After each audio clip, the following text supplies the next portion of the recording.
오늘은 여호수아 말씀을 좀 함께 같이 좀 나누어 볼까 합니다. 여호수아에 대한 이야기는 이제 여호수아서부터 시작이 되긴 하지만 사실 그 앞부분에도 간간히 이제 여호수아에 대한 이야기가 나오죠.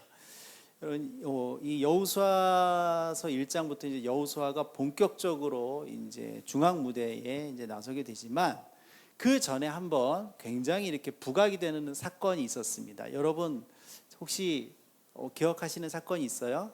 모세 시대 때 여호수아가 한번 이렇게 크게 뭐 여러 가지가 있겠지만 부각된 사건이 있었습니다. 조금 더 힌트를 드리면 갈렙하고 같이 무슨 사건이죠? 어디선가 이렇게 정찰해가지고 10명은 반대하고 2명은 거기 들어가야 된다라고 할 때 그 2명이 여호수아와 갈렙이었죠. 그 장소가 이제 가데스 바네아라는 곳인데요. 참 그때 현실은 안타깝게도 그 이스라엘 백성들이 여호수아와 갈렙의 보고를 받아들이지 않고 나머지 10명의 부정적인 보고, 우리는 그 땅에 못 들어간다. 왜? 그 사람들과 비교했을 때 우리 너무나 뒤처져 있고 너무나 약해 보이기 때문에 들어가면 우리는 다 죽는다. 우리는 다 멸절한다. 그렇기 때문에 우리 못 들어간다. 하나님이 좀 잘못 말씀하신 것 같다. 이제 이렇게 이야기를 했죠. 그런데 백성들이 그 이야기를 이제 받아들여서 결국은 굉장히 안 좋은 결과들이 있었죠. 40년 동안 광야를 방황할 수밖에 없었던 일들이 그때 시작이 됩니다. 여러분 성경 보면 참 왜 이렇게 바보 같지? 이렇게 사람들이 왜 이러지? 이렇게 성경 읽지 않으세요 혹시? 나는 그렇게 읽을 때가 많았는데. 그런데 한 번 더 읽어보고 더 깊이 읽어보면 나라도 어쩔 수 없었겠다. 그런 생각이 듭니다. 처음에 어릴 때 이 본문 볼 때 진짜 바보 같다. 하나님 말씀하시는데 왜 못 따라가? 근데 어른이 되고 보니까 그게 장난이 아니더라고요. 그렇죠? 왜요? 하나님이 보여주신 것보다 다른 게 눈에 더 많이 들어오고 그것이 나를 더 많이 사로잡고 있기 때문입니다. 하나님의 말씀보다는 다른 곳에서 들은 이야기들이 나를 훨씬 더 많이 좌지우지하고 있기 때문입니다. 그래서 신앙생활이라는 것은, 사실은 신앙생활의 성숙이라는 것은 어떤 면으로 보면 눈과 귀를 관리하는 거예요. 눈과 귀를 관리하고 입을 관리하는 거죠. 그렇죠? 입은 좀 인격과 많이 이제 연결이 되어 있어요. 어제도 아들이 저한테 수학 문제를 물어보는데 제가 볼 때 너무 답답해. 그래서 제가 막 혼을 냈어요. 제 입 실수를 한 거죠. 인격이 그밖에 안 돼가지고 더 차근차근히 잘 가르쳐 줬어야 되는데 일단 야단부터 치고 했어요. 아까 예배드리면서 얼마나 제가 많이 회개했는지 모릅니다. 입은 인격과 많이 관계가 되어 있는 것 같아요. 근데 눈과 귀는요, 물론 비슷한 것이지만 신앙의 성숙함에, 내면적인 성숙함에 하나님과의 관계 안에서 굉장히 큰 관계가 있습니다. 그래서 믿음이 자란다, 성숙한 신앙인이 된다, 강한 신앙인이 된다는 것은 눈과 귀를 어떻게 관리하느냐에 좀 많이 관계가 있는 것 같습니다. 이런 실험이 있었대요. 자, 여러분들에게 지금 당장 100만 원을 드리는 선택이 A고요. B. 자, 당장 100만 원. B는 1년 뒤에 500만 원. 자, 손 들어 보세요. 자, 당장 나는 100만 원 받겠다. 손 들어 보세요. 1년 뒤에 500만 원 받겠다. 손 들어 보세요. 네. 그런데 정말 그럴 것 같죠? 실제적으로 실험은 그렇지가 않아요.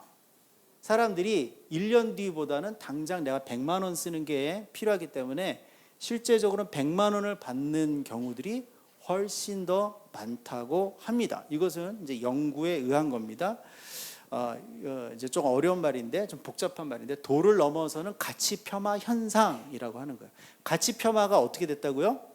도를 넘어선 거예요. 왜?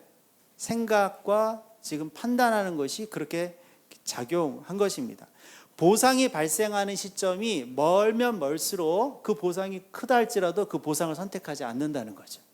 당장의 작은 이익을 선택한다는 거죠. 그것이 대부분의 사람들의 심리적인 또 상태이고 모습이고 어떤 일들을 결정할 때 기준이 된다고 합니다. 믿음도 비슷한 측면이 있는 것 같아요. 분명히 하나님 우리에게 큰 것을 미래에 약속하셨는데, 그러나 현재의 내 기준으로 이 작은 이득과 작은 유익을 선택함으로써 미래 것들, 미래 큰 하나님의 보상을, 하나님의 응답을 포기하는 경우들이 사실은 우리 신앙생활 안에도 종종 일어나는 것 같습니다. 그것은 또 순종의 이제 문제와도 연결이 되죠. 자, 육신의 눈과 영의 눈이 떨어져 있다, 서로 연결되어 있다, 연결되어 있다는 거예요. 여러분, 영의 세계와 우리가 보는 이런 현실의 세계는 절대로 분리되어 있지 않습니다. 이곳에서 예배드리고 기도하고 하면 이런 영적인 활동과 영의 세계 안에 있다가 밖에 나갔을 때 그대로 살 것 같다? 아니라는 거죠. 연결해야 된다는 거죠. 그렇죠? 그리고 밖에 있는 문제를 이 안으로 가지고 와서, 사실 안과 밖이라는 표현도 그다지 좋은 것은 아닙니다만, 안으로 가지고 들어와서 여기서 하나님과 대면하면서 예배와 기도와 공동체 생활 가운데 해결을 해 나가야 되는 거죠. 이것을 분리시키는 순간 신앙의 성장과 성숙은 굉장히 요원하게 되는 것입니다. 문제는 하나님의 말씀이 잘 들리지 않고 잘 보이지 않는다는 거예요. 요즘 우리 이 몸을 만드는데 굉장히 사람들이 많이 애를 씁니다. 그래서 몸의 근육을 만드는 거죠. 건강을 위해서도 만들고 보이기 위해서도 만들고. 무엇을 해야 돼요? 근육을 만들려면 운동을 해야 돼요. 피트니스 가서 무거운 중량을 들었다 놨다 하면서 운동을 해야지 근육이 생기는 것입니다. 그렇죠? 영에도 근육이 필요한 것이에요. 그렇죠? 근육을 강하게 하려면 그 영에 무엇이 필요하다? 운동이 필요하다. 그게 뭡니까? 바로 영적 훈련인 것이에요. 그래서 여러분이 성경 말씀 공부하고 같이 기도 모임하고 예배하고 큐티하고 매일 성경 읽기 하고 그러는 거예요. 그럼으로써 우리 영이 이 발달되어 있지 않았던 근육들이 발달되고 작용할 수 있게 되는 거예요. 눈도 마찬가지입니다. 보는 눈을 계속해서 이렇게 보는 훈련들을 해야 되는 거예요. 자, 다시 가데스 바네아 이야기로 돌아와 봅시다. 여호수아와 갈렙 2명과 10명의 부정적인 보고자들이 있었어요.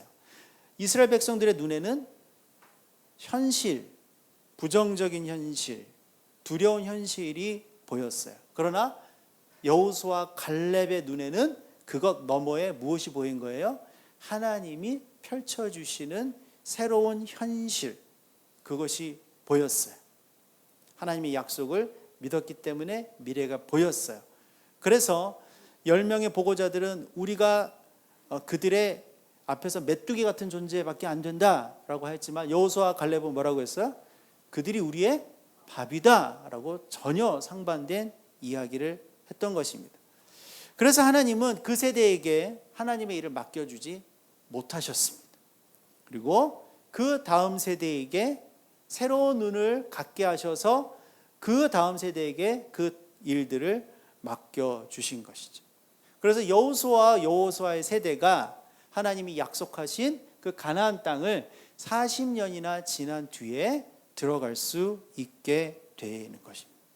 자, 이들은 그 40년 동안 광야에서 훈련을 받았고, 특별히 모세가 죽고 여호수아가 모세의 뒤를 이어서 제사장이 되는 그 시점에서 하나님이 굉장히 많은 것들을 이들에게 말씀하시고 더 집중적으로 훈련시키셨어요. 그리고 그렇게 준비가 된 이후에야 가나안 땅에 들어가게 합니다. 여호수아서가 24장 20넉장인데요. 여러분, 여호수아와 그 세대들이 가나안 땅에서 첫 전투를 벌인 전투 기억하십니까? 무슨 전투죠? 뺑뺑뺑뺑 돈 전투. 여리고 전투는 여호수아 6장에서야 나와요. 그럼 1장부터 5장까지 뭘 했다는 이야기죠? 하나님 앞에서 준비되고 훈련받았다는 거예요. 그 40년의 훈련을 마무리하는 거죠. 한 번 더 하나님이 체크업 하시는 거예요. 단도리 하시는 거예요. 그리고 이제 첫 전투를 시작하는 것이 여호수아 6장의 이야기입니다. 자, 이제 여호수아 6장에서 여리고 전투가 있지만 가나안 땅으로 들어가야 되잖아요. 자, 여기가 강남입니까? 강북입니까? 그거 모르시는 분은 없죠. 자, 강남에서 강북으로 넘어올 때 꼭 다리를 건너야 됩니다. 한강 다리를 건너야 되죠. 남쪽에서 북쪽이죠. 자, 가나안 땅으로 들어가는 것은 동쪽에서 서쪽으로 들어가는 거예요. 그래서 북으로부터 남으로 흘러오는 강 하나를 건너가야 됐습니다. 그 강이 바로 요단강이에요. 그러면 이들은 지금 강 서쪽에 있는 요단강, 이 강이 바로 요단강이죠. 여러분 보시기에 왼쪽이 이제 서쪽이 되고 오른쪽이 동쪽이 되겠죠. 계속 여기에서 머무는 거예요. 이 밑에서. 그러다 여기까지 왔어요. 그리고 이제 이 곳을 넘어갑니다. 자, 그 넘어가는 장면이 우리가 읽은 오늘 여호수아 3장의 장면이에요. 자, 시딤이란 곳에서 떠나서 이 요단강을 건너가는데 요단강 가장 남쪽에 여리고라는 도시를 목적으로 넘어갑니다. 자, 넘어가서 처음으로 들어오는 곳이 길갈이에요. 자, 그래서 이제 이들이 요단강을 넘어가는데 여러분 잘 아시다시피 하나님이 여호수아에게 요단강 어떻게 건너가야 된다? 헤엄쳐서 건너가야 된다? 배를 뗏목을 만들어서 건너가야 된다? 아니에요. 하나님 정말 창의적이십니다. 창의적이란 말을 어린 친구들은 못 알아듣더라고요. 그래서 제가 어린 친구들이 알아듣기 쉽게 이야기를 했어요. 뜬금없으세요. 하나님 조금 뜬금없으실 때가 있어요. 자, 강을 어떻게 건너가겠어요? 강바닥이 마르면 건너가라 라고 했어요. 근데 그 마르는 조건이 뭐예요? 제사장들이 언약궤를 메고 강 안으로 들어가면 강이 멈출 거다라는 거예요. 자, 홍해를 건널 때는 어떻게 했어요? 모세가 지팡이를 드니까 홍해가 왼쪽 오른쪽으로 갈라졌죠. 자, 그래서 그 사이를 지나갔습니다. 이번에는 좀 달라요. 제사장들이 언약궤를 메고 그 강에 발을 딛는 순간 북쪽에서 남쪽으로 흐르던 강이 어떻게 된다는 거예요? 멈춰요. 그러면 강이 멈추니까 당연히 남쪽에 있는 땅이 마른 땅이 되고 그 땅을 건너가게 될 것이다. 자, 그래서 우리가 그때 장면을 상상하는 그림을 머릿속으로 상상하거나 혹은 많이 보았을 것입니다. 주일학교 때 이럴 때도 보았을 거예요. 자, 어때요? 제사장들이 딱 언약궤를 메고 강 안으로 딱 들어가면 바로 옆에서 강이 멈추면서 어떻게 돼요? 벽처럼 쌓이죠. 그러면 백성들이 어메이징 하면서 이제 건너가요. 자, 팩트 체크를 해보면 틀린 그림입니다. 왜 틀린 그림인지 건너는 건 맞는데 그림 자체가 좀 틀렸다는 것을 오늘 함께 같이 좀 보도록 하겠습니다. 자, 14절 말씀 한번 볼까요?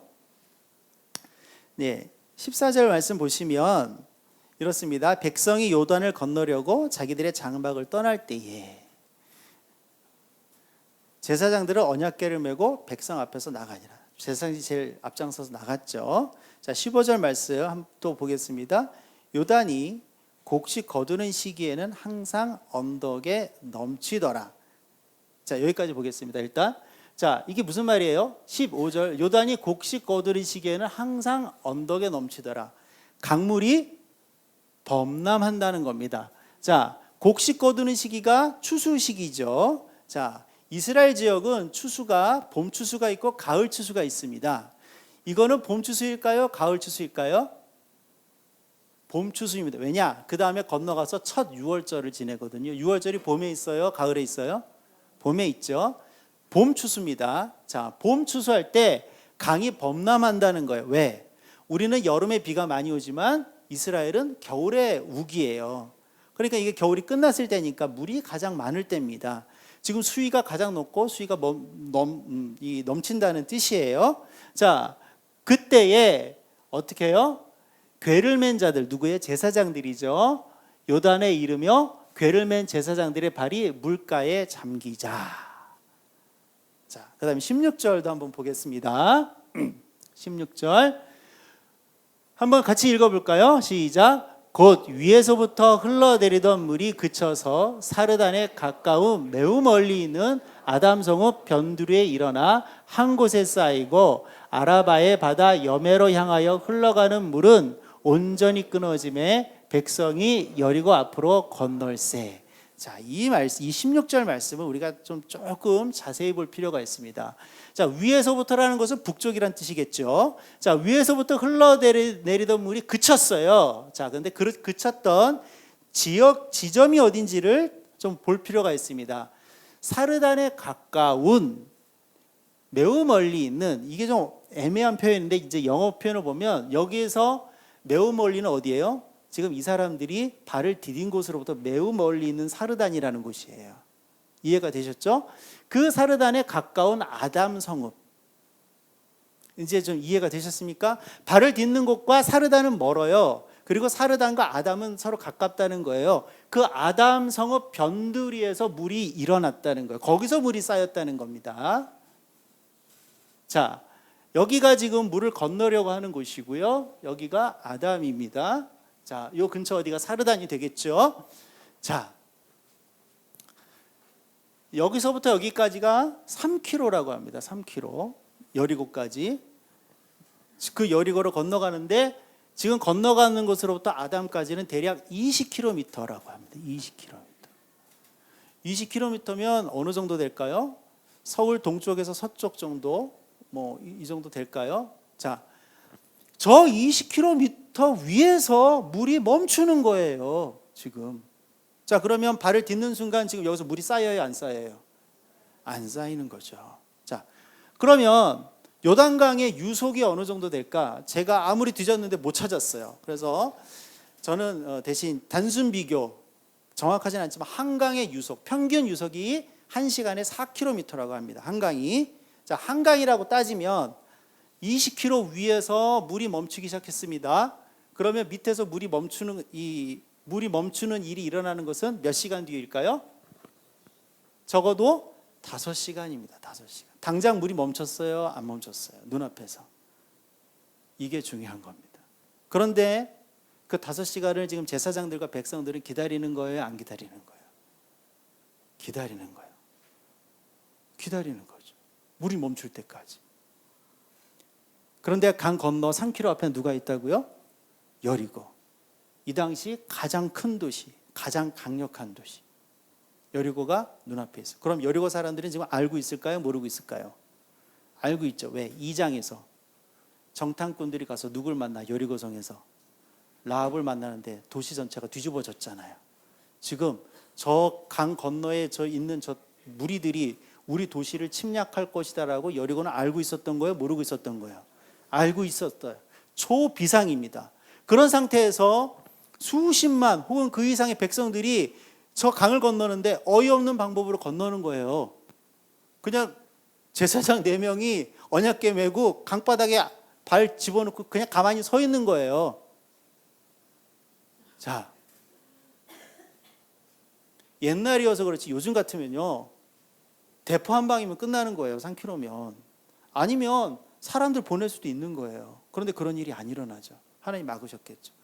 그건 그거고, 백성들은 그게 어떻게 될지 모르는 상태에서 어떻게 거기서 기다리고 있느냐. 어떻게 기다리고 있느냐. 그게 무엇입니까? 믿음이라는 것이죠. 그 믿음은 어디에서 나왔습니까? 하나님이 하신다고 말씀하셨으니까. 너 그렇게 하면 건널 것이다. 믿는 거죠. 눈앞에 보이는 일이 일어나지 않는다 할지라도 미래에 일어날 일들을 믿는 거죠. 그것이 하나님의 말씀이고 약속이니까 이것은 꼭 이루어질 것이다 라고 믿기 때문에 이 백성들과 이 사람들은 그것을 기다리는 것입니다. 눈에 보이는 현실보다 눈에 보이지 않는 하나님의 약속을 더 신뢰하고 그래서 흔들리지 않았던 것이죠. 이 사람들이 애초부터 강한 사람들이 아니었습니다. 이 사람들이 애초부터 믿음이 충만한 사람들이 아니었습니다. 이들의 아버지 어머니들은 이 사람들을 걱정했어요. 마치 제가 어저께 제 아들이 수학 문제 잘 못 푸는 걸 보면서 막 걱정하고 화가 나듯이 도대체 이 아이들이 도대체 이 험한 광야에서 우리가 나중에 죽으면 뭘 어떻게 할까 걱정하던 세대들이었어요. 그런데 어느덧 강하여졌죠. 어느덧 믿음으로 무장되어 있었던 거예요. 하루아침에 일어난 것이 아닙니다. 이들은 모세를 통해서 끊임없이 신앙 훈련을 받은 사람들이에요. 여러분, 신명기가 모세 유언입니다. 신명기가 34장이죠. 모세 유언이 34장이에요. 성경에 나오는 사람이 말빨이 좋은 사람들이 정말 많아요. 대단하지 않아요? 여러분, 바울이 서신서를 몇 개를 썼어요? 13개에서 14개를 썼습니다. 장난 아닌 겁니다. 그렇죠? 하나님 성경 우리한테 이거 다 뭐예요? 하나님 말씀이에요. 일단 하나님의 말빨이 장난이 아니세요. 그러니까 성경 우리한테 있잖아요. 모세가 유언을 그렇게 많이 해요. 그 유언이 뭐겠어요? 이렇게 하면 복받고 이렇게 복받지 않는다. 근데 이렇게 하면 이 기준이 뭐예요? 여호와의 말씀을 들어 준행하고 순종하고 기억하고 가르치면 복을 받고 그렇지 않으면 복을 받지 않는다가 34장 내내 나오는 모세의 유언입니다. 그렇게 훈련받고 여호수아가 마지막 유언까지 듣고 자를 이어받고 하나님 여호수아에게 제일 먼저 하신 말씀이 뭐예요? 여러분 너무나 잘 아는 말씀이죠. 딱 떠오르는 말씀이 뭐예요?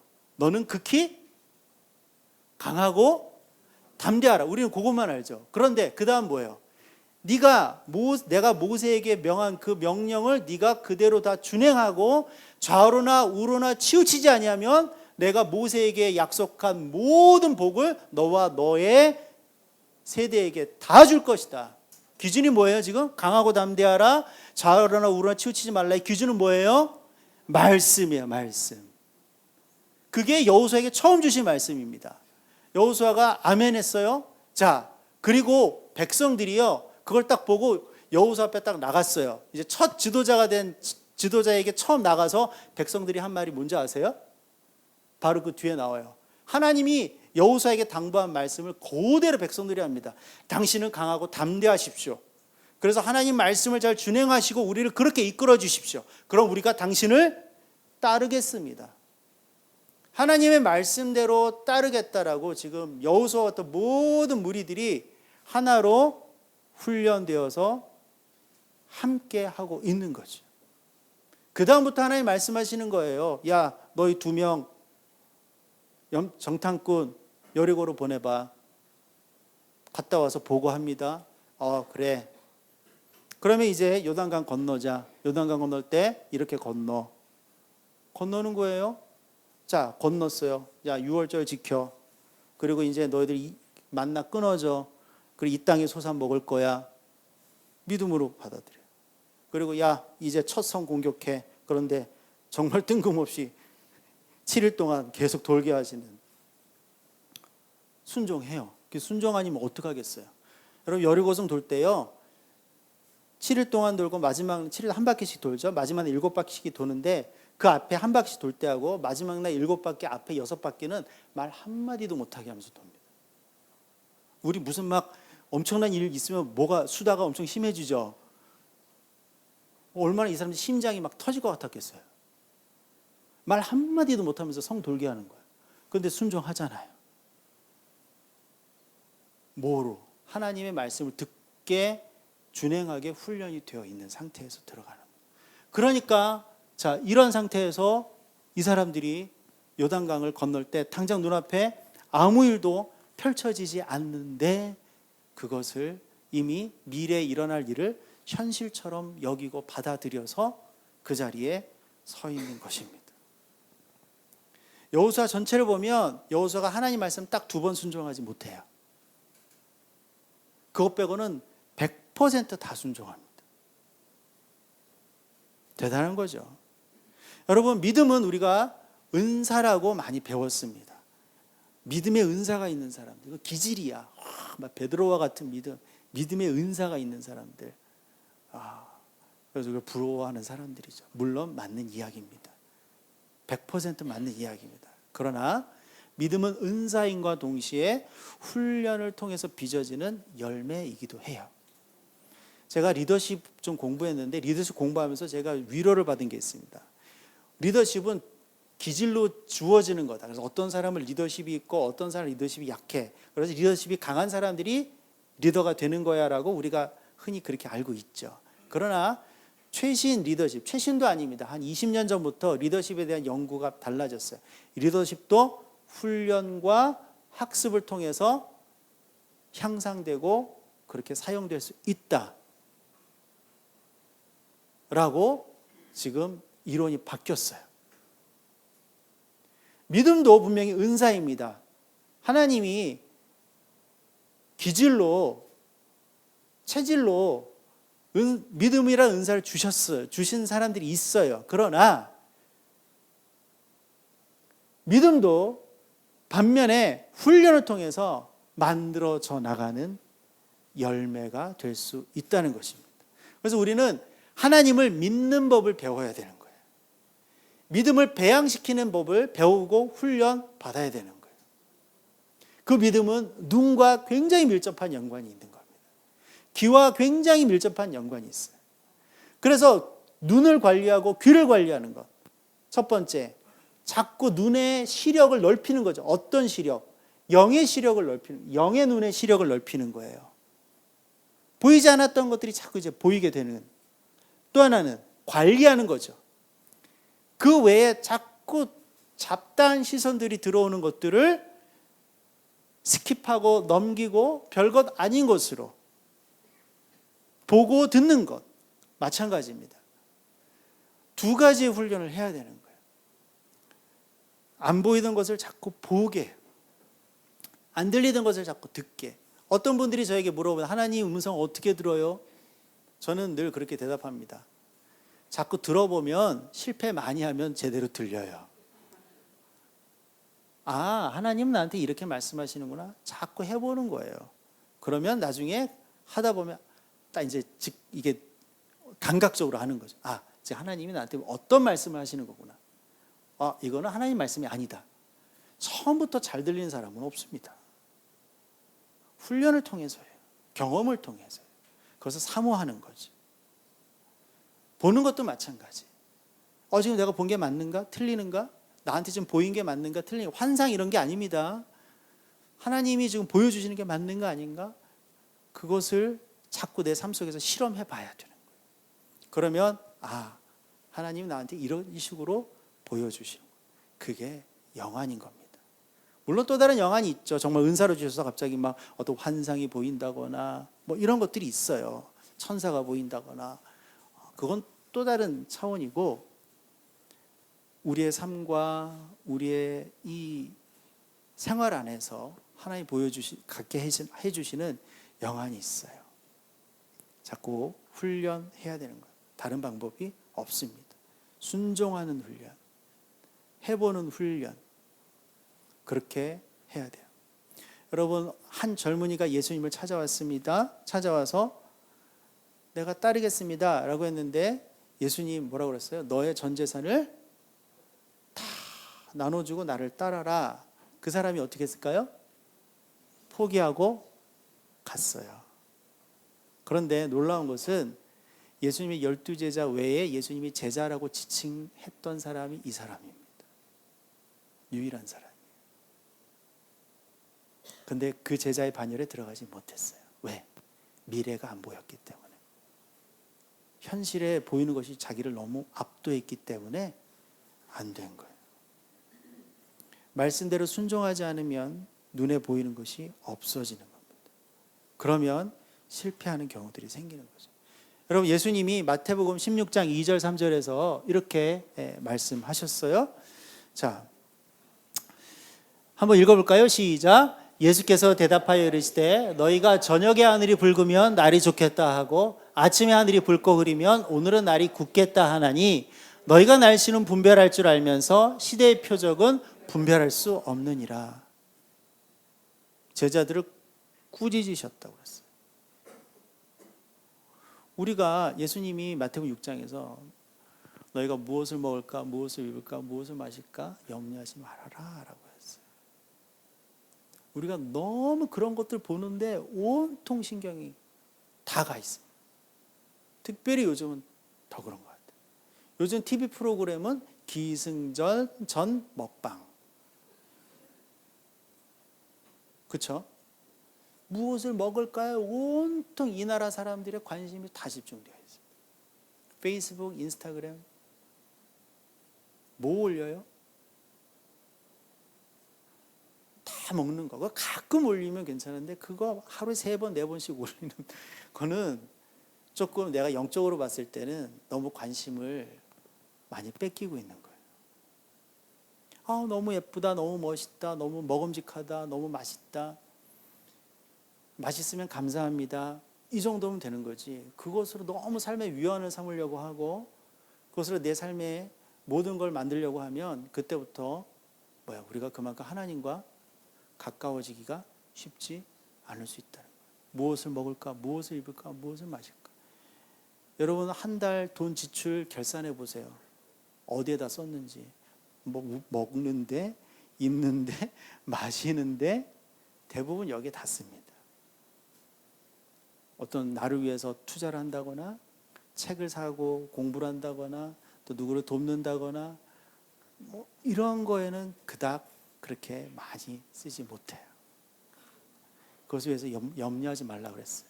그래서 뭐라 하셨어요? 먼저 그의 나라와 그의 의를 구하라. 그리하면 이 모든 것 뭐예요? 먹는 거, 입는 거, 마시는 거 너희에게 더하시리라. 그게 신앙입니다. 이 말씀이에요. 왜 그걸 봐야지 왜 그걸 못 보고 엉뚱한 보면서 그거에는 잘 보면서 왜 진짜 보고 판단하고 결정해야 될 것은 못하고 그렇게 헤매느냐. 히브리서 11장 1절 2절 말씀 여러분 너무나 잘 아시는 말씀입니다. 한번 같이 읽어볼까요? 시작. 믿음은 바라는 것들의 실상이요 보이지 않는 것들의 증거니 선진들이 이로써 증거를 얻었느니라. 자, 바라는 것들이 무엇이라고요? 실상이에요. 여러분 바라는 게 지금 눈에 보여요? 안 보여요? 이게 실제예요? 아니에요? 바라는 게 실제입니까? 아닙니까? 아니죠. 그런데 바라는 것에 믿음은 바라는 것에 뭐가 된다고요? 실제가 된다는 거예요. 그 다음에 보이지 않아요. 그러나 믿음은 그것에 뭐가 돼준다? 증거가 된다는 거예요. 여러분 증거가 있으니까 가는 거예요. 그렇죠? 제가 지리산에 중학교 1학년 때 무모하게 지리산을 꼭대기까지 올라갔었는데요. 너무너무 힘들었습니다. 근데 자 이제 어느 정도 가야지 이제 물가가 나와요. 거기서 쉬어야 돼요. 근데 그 이정표에 있습니다. 어디까지 2.1km. 제가 알았어요. 한 이틀 걸어보고 산에서 2.1km는 걷는 2.1km가 아니에요. 그냥 지도에서 자로 잰 2.1km예요. 걸으면은 4km, 5km가 됩니다. 오르막길을. 제가 그거를 나중에 알았어요. 한 이틀 지나서. 아무리 올라가도 안 나와요. 거기 가야지 물도 있고 쉬는데. 그러면 사람이 뭘 하는지 아세요? 올라가는 사람이 내려오는 사람들한테 계속 물어봅니다. 거기 가려면 얼마나 남았어요? 얼마나 남았어요? 그럼 내려오는 사람들이 대답은 한결같이 똑같습니다. 다 왔어요. 다 왔어요. 그 말을 순진하게 믿고 가는데 안 나타나잖아. 정말 고생해서 가가지고 거기서 이제 물 마시고 쉬면서 친구들하고 막 그 사람도 막 욕을 합니다. 왜 거짓말을 해가지고. 그래가지고 이제 꼭대기까지 올라갔어요. 이제 내려가는데요. 올라오는 사람이 똑같이 물어봅니다. 근데 나도 모르게 뭐라고 대답해요? 다 왔으니까 조금만 가세요라고 대답을 해주는 거예요. 거짓말하는 뜻이 아니라 뭐예요? 자꾸 증거를 삼아주는 거예요. 힘이 생기는 거예요. 이게 지금 정확한 비유인지 아닌지 모르겠지만 하나님은 그렇게 하십니까? 아니십니까? 느낌은 오셨죠? 하나님이 우리한테 보여주시는 것들이 있잖아요. 그게 뭐예요? 보이지 않는 것들의 증거예요. 그래서 보이지 않지만 갈 수 있는 거예요. 선진들이 성경에 나오는 수많은 믿음의 사람들이 그것으로 무엇을 했다? 증거를 삼았다. 믿음의 사람. 그래서 이 이후에 수많은 믿음의 사람들의 이야기들이 쫙 명단들이 나오죠. 그 사람들이 그렇게 살았다라는 거예요. 그리고 최근에 순교하고 이 당시 최근에 초대교회 때 믿음으로 박해받는 사람들이 그래도 그 박해를 왜 견디는가? 무엇 때문에? 믿음. 믿음은 뭐예요? 보이지 않는 것들을 증거 삼을 수 있기 때문에. 바라는 것들이 실제를 보았기 때문에 했다는 거죠. 그 믿음에 대한 이야기가 바로 유명한 히브리서 11장 믿음장이에요. 그러나 제가 보기에는 히브리서 11장의 믿음장은 11장에서 끝나는 게 아니라 12장 1절 2절로 가야 됩니다. 자, 12장 1절 2절 한번 보여주실래요? 자, 결론이죠. 자, 한번 읽어보겠습니다. 시작. 이러므로 우리에게 구름같이 둘러싼 허다한 증인들이 있으니 모두 무거운 것과 얽매이기 쉬운 죄를 벗어버리고 인내로써 우리 앞에 당한 경주를 하며 2절 믿음의 주여 또 온전하게 하시는 이인 예수를 바라보자. 그는 그 앞에 있는 기쁨을 위하여 십자가를 참으사 부끄러움을 개의치 아니하시더니 하나님 보좌 우편에 앉으셨느니라.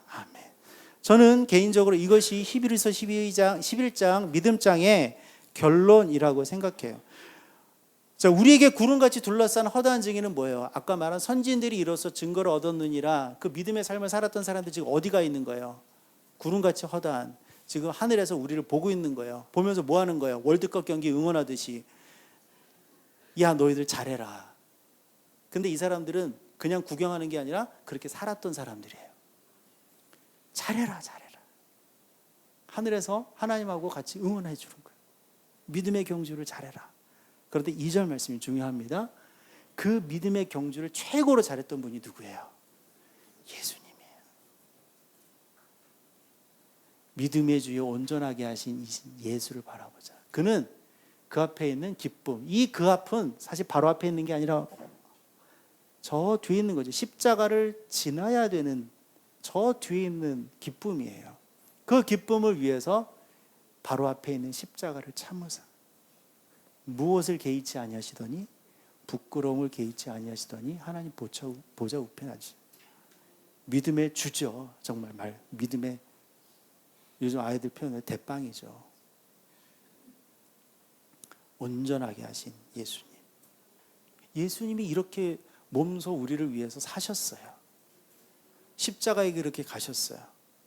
그 앞에 너무나도 심지어 예수님조차도 이 잔을 나에게서 돌리시옵소서로까지 기도할 정도로 그 어려움이지만 그 다음 그 큰 기쁨, 그것으로 온 우주와 여기에는 우리 모두와 과거와 현재와 미래 모두가 구원을 얻을 수 있는 그 일을 성취할 수 있기 때문에 그 십자가의 고통을 참는 기쁨을 위해서 참고 나가는 거죠.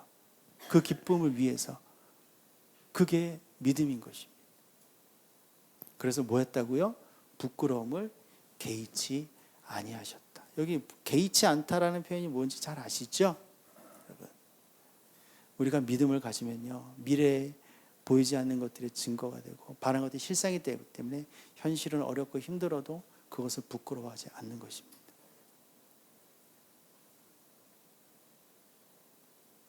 여러분, 열정과 용기가 뭐가 다를까요? 제가 최근 용기를 묵상하고 있습니다. 열정과 용기가 뭐가 다를까요? 자, 신앙적으로 표현을 하면, 해석을 하면 이렇습니다. 이건 제 해석이에요. 열정은 나에게로부터 나오는 거예요. 용기는 하나님께로부터 나오는 겁니다. 열정은 언제 생겨요? 내가 관심 있고 내가 흥미가 있으면 열정이 생겨요. 용기는요, 그보다 더 높은 나의 차원을 넘어서는 대의 명분이 있을 때 용기가 생기는 거예요. 용기라는 것, 단순하게 힘이 세고 이게 아니잖아요. 그 이룰 바를 위해서 용기를 내는 거죠. 그때 당장은 부끄러워도 힘들어도 그것을 참아내는 용기가 생기는 거예요. 그 보이지 않는 그 용기를 주는 것은 누구에게로부터 오는 거예요? 우리에게는 하나님께로부터 오는 거예요. 믿지 않는 사람은 돈으로부터 올 수도 있고 명예로부터 올 수도 있고 권력으로부터 올 수도 있고 그런 용기를 내죠. 그래서 그 사람도 부끄러워하지 않잖아요. 뻔뻔하잖아요. 우리는 하나님으로부터 그 언젠가는 이루어 주실 것, 그것이 당장이든 미래이든 한 달 뒤든 1년 뒤든 5년 뒤든 10년 뒤든 혹은 평생 할 거든 그것을 우리에게 보여주셨기 때문에 용기가 생기는 거죠. 부끄러워하지 않는 거죠. 가는 겁니다. 할렐루야. 자, 킹스웨이 교회 여러분들 다 개인적으로 신앙생활의 길이도 다르고 배경도 다르고 그러나 중요한 것은 분명한 것은 이곳에 지금 함께 새로 태어난 교회에서 함께 교회를 세워나가고 만들어 나가는 것이에요. 이것이 얼마나 큰 축복이고 얼마나 큰 특권인지 모릅니다. 자, 킹스웨이 슬리퍼를 보시면서 생각하시는 거예요. 이 교회가 어디로 갈 것인지, 어느 방향으로 하나님 이끌어 가실 것인지, 킹스웨이 어떤 교회가 될 것이고 그 안에서 나는 어떻게 함께 할 것인지, 그 영광에 어떻게 참여할 것인지 보는 것이죠. 여러분, 제가 지금 이 킹스웨이 교회 하나만을 위해서 하는 이야기가 아닙니다. 저는 날마다 기도해요. 이 땅의 교회들이 강건하여지고 건강하여지고 힘이 있어서 정말 하나님 나라를 섬기고 확장하는 데 귀하게 사용되어지게 해달라고 날마다 기도하거든요. 저는 킹스웨이 교회도 그런 교회가 되기를 원하고 그렇게 기도하고 그렇게 축복드리고요. 그 교회는 몇몇 사람이 만드는 것, 하나님이 자동으로 오토매틱으로 이끌어 가시는 것이 아니라 우리가 함께 믿음의 눈을 뜨고 믿음의 귀를 열고 마치 백성들이 요단강을 건너갈 때 눈앞에 보이지 않는 일이라도 그것이 이제 이루어질 것으로 믿고 잠잠히 기다리는 것처럼 그 일들을 함께 해 나가는 것이죠. 할렐루야. 역대상 말씀 함께 같이 읽고 오늘 말씀 마치도록 하겠습니다. 역대상 12장 32절에 이런 말씀이 있습니다. 같이 읽어보겠습니다. 시작. 이사갈 자손 중에서 시세를 알고 이스라엘이 마땅히 행할 것을 아는 우두머리가 200명이니 그들은 그 모든 형제를 통솔하는 자이며. 아멘. 시세를 알았다는 게 뭡니까? 주식 시세를 알아요. 삼성전자 주식이 오전에는 지금 저는 주식값이 얼마인지 모르지만 삼성전자가 요즘 얼마 합니까? 네? 45,000원이요? 네, 하여튼 45,000원이라고 하는데, 자, 그런데 오후에 이게 7만 원이 될 시세를 내가 알았어. 그럼 투자해요, 안 해요? 집 다 팔아서 투자하죠. 그렇죠? 그러면 그게 25평짜리 아파트가 지금 35평이 되게 생긴 거예요. 하루아침에 시세를 아는 거예요. 근데 그게 돈의 시세뿐만 아니라 뭐예요? 하나님이 지금 내 삶을 어떻게 이끌어 가시는지, 이 공동체를 어떻게, 이 가정을 어떻게 이끌어 가시는지, 이 나라를 어떻게 이끌어 가실지, 이 역사를 어떻게 이끌어 나갈지 시세를 알았다는 거예요. 얼마나 지혜로운 사람, 눈을 뜬 사람들이에요. 그 이사갈 자손 중에 시세를 알기 때문에 이스라엘이 마땅히 행할 것을 아는 우두머리가 몇 명이요? 200명. 그들이 그 모든 형제를 통솔하였다. 할렐루야. 제가 어젯밤에 뉴스를 보니까 트럼프 대통령이 우리나라 왔는데 지금 오늘 조금 이따 낮에 판문점에 간다 하더라고요. 근데 가는데 김정은을 만날 수 있느냐 없느냐 설왕설래 엄청 말들이 많더라고요. 몰라요. 지금 확인할 길은 없지만 어떻게 지금 진행되고 있는지 모릅니다. 모르니까 말이 설왕설래 많잖아요. 근데 그거 정확하게 딱 아는 사람은 그 다음 단계를 준비하고 있겠죠. 그걸 한반도에 그걸 아는 사람이 있으면 이 국제정세와 한반도의 우리나라 통일에 얼마나 큰 기여를 할 수 있겠습니까? 그런 사람들이라는 거예요. 이 사람들이.